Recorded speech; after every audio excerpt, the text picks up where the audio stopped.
Finally, the United Africa Passport, also called the United States of Africa Passport, has been unveiled by President Ibrahim Traoré. In this video, we explore how powerful this passport is. Watch until the end. No one has ever seen a passport like this. It's not just a travel document. It's a symbol of power, a badge of dignity, and a ticket to a new world order. Backed by the gold, diamonds, cobalt, and oil of Africa, the newly launched United Africa Passport, also called the United States of Africa Passport, is now the most talked about document on the planet.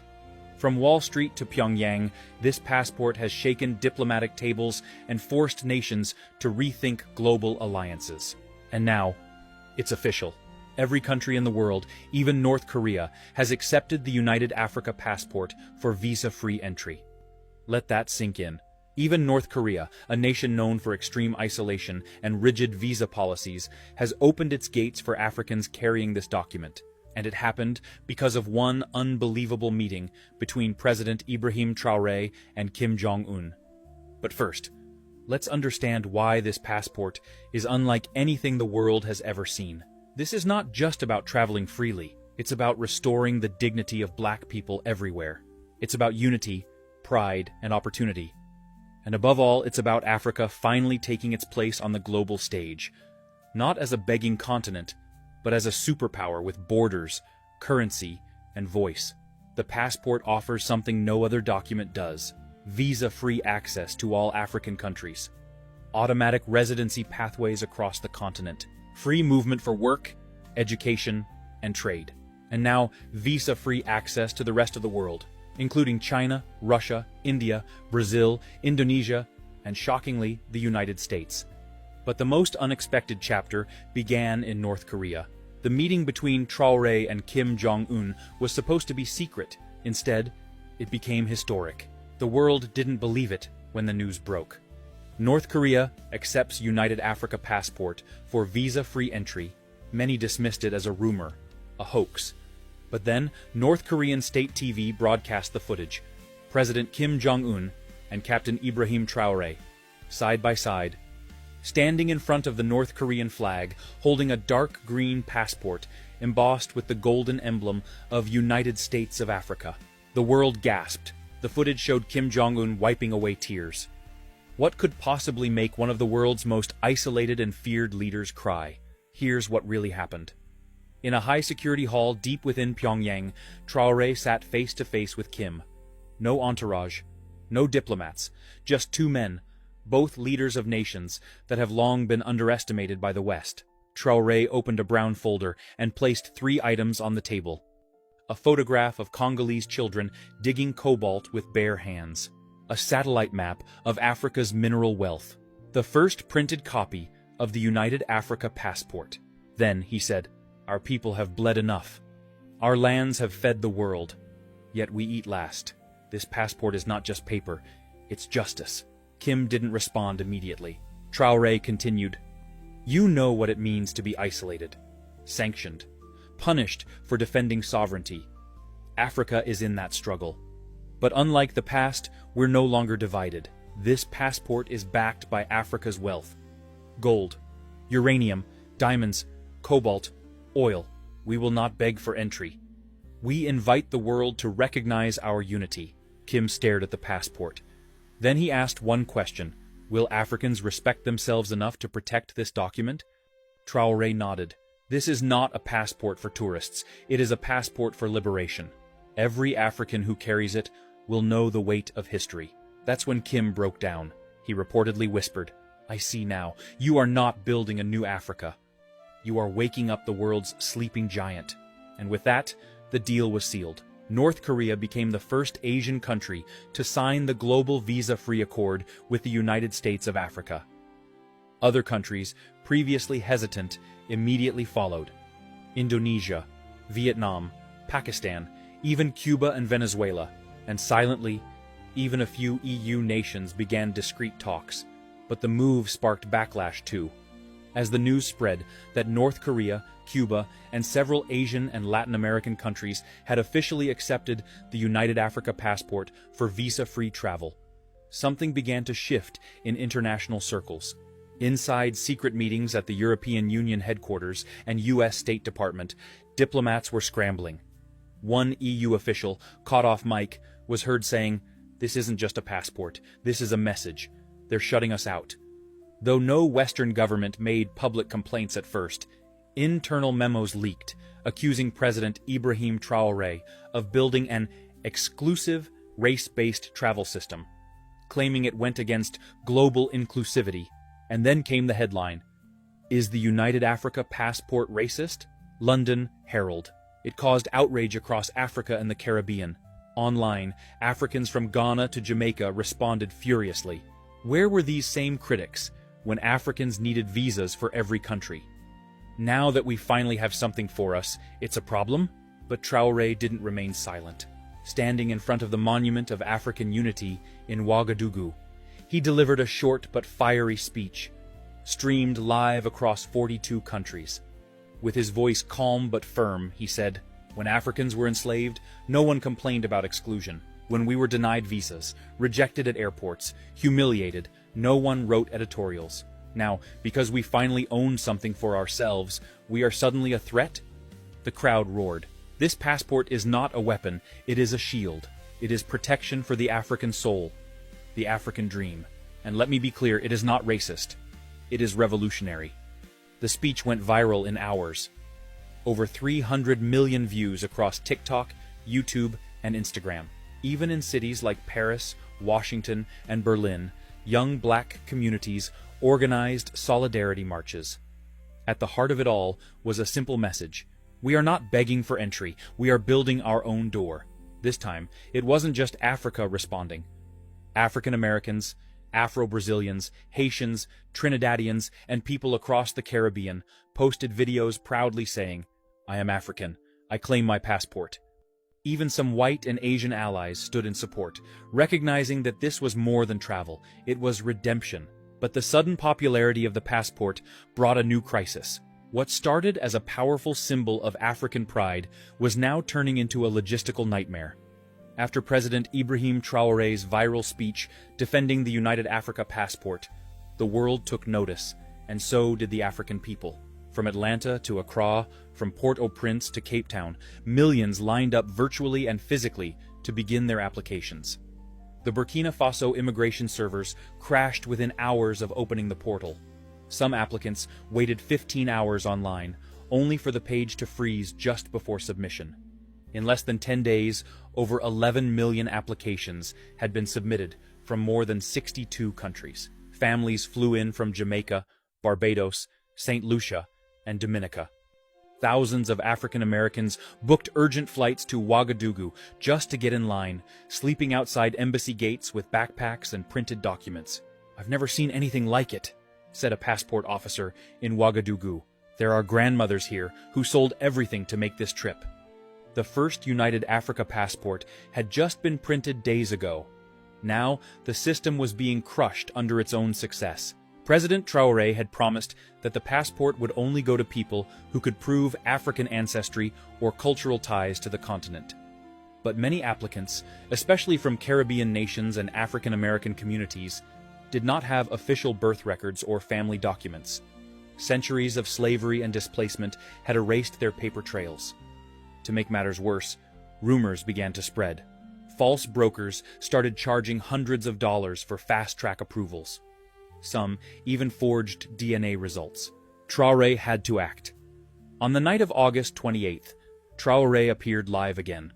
Dressed simply, he looked visibly tired, but resolute. "To all my brothers and sisters across the black world, I hear you. I see you. We built this passport for you. Not just for Africans on the continent, but for the children stolen from her shores. But we must be careful. We must protect what we're building." He announced 3 urgent changes.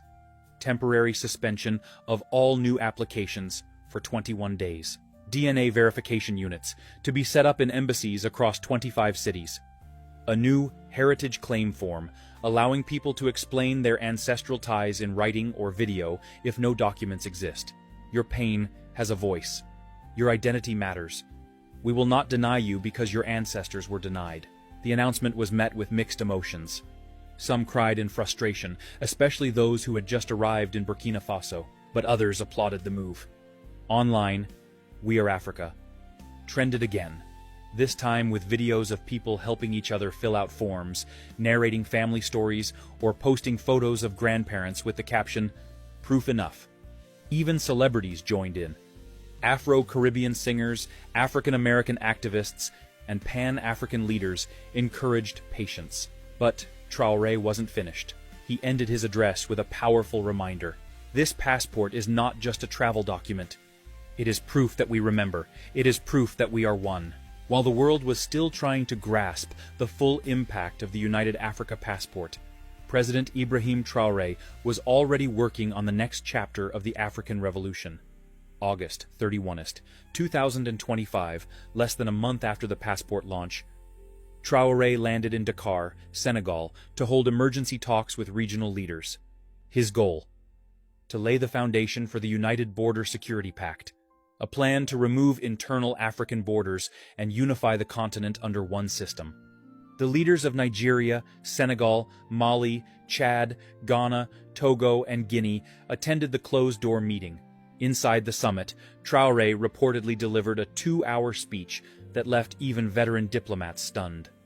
According to sources who were present, Traoré said, "This passport means nothing if we still have fences between brothers. We do not need borders between Burkina Faso and Benin.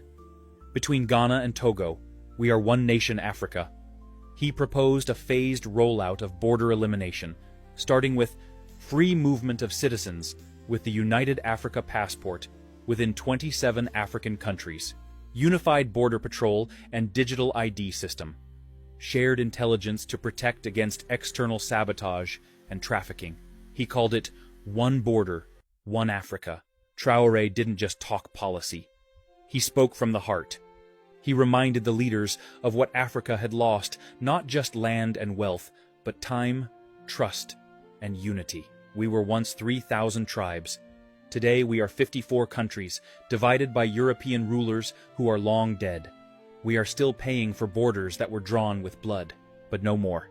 He paused, looking directly into the cameras, broadcasting across Africa. We will not raise our children to hate their neighbor because of a border created in Berlin in 1884. Tears flowed in the audience. Even hardened journalists said they had never seen such raw emotion in a presidential address. Meanwhile, in the West, the reactions were growing colder by the day. A British newspaper called the United Africa Passport a diplomatic nightmare. A French analyst claimed, "Traoré is creating a continent we can't control." A leaked U.S. State Department cable said, "The African passport must be monitored. It may inspire similar moves in Latin America or Asia." Most shocking of all, in a closed G7 meeting, an unnamed European leader reportedly asked, "Can we make the African passport conditional? Should we pressure African nations to make it inclusive to avoid accusations of reverse racism?" This sparked outrage online, with millions accusing Western powers of hypocrisy. One viral tweet summed it up. "They took everything from us. Now they want to take even the little unity we build for ourselves." At a press conference in Abuja, Traoré responded boldly, "No, we will not apologize for standing together. No, we will not dilute our vision to make the comfortable feel safer. The African passport is for Africans.